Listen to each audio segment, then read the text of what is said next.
vamos a hablar acerca de la venida del Papa Francisco, porque ya genera muchas expectativas en los comerciantes del Mercado 4 que se preparan para ofrecer distintos artículos relacionados al Sumo Pontífice.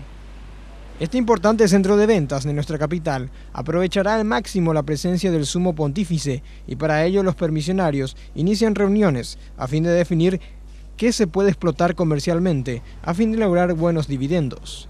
Algunos encuestados dijeron que ya tienen ideas. Y están preparando las remeras, de todo un poco. En eso no te puedo decir el 100%, ¿verdad? Pero por lo menos un 50 a 70%.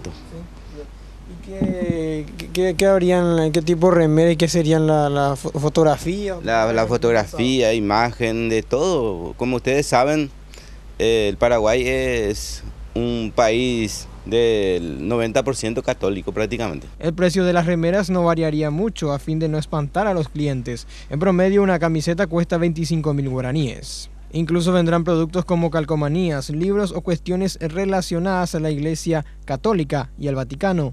No pueden faltar los kepis. O sea, que el paraguayo pues siempre última hora, ¿entendés? Entonces los que nos traen a nosotros no se apuran para traernos. Última hora nomás, un 10 días antes o qué.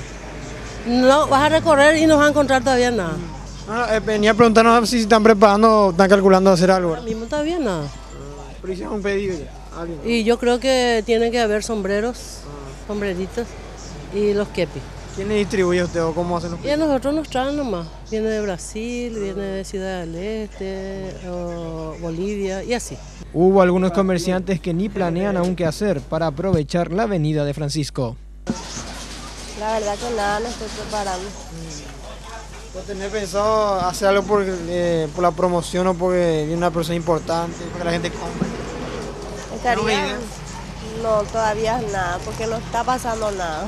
Según los permisionarios, 2 meses antes de julio, donde está prevista la llegada del Papa, comenzarían de manera fuerte las ventas.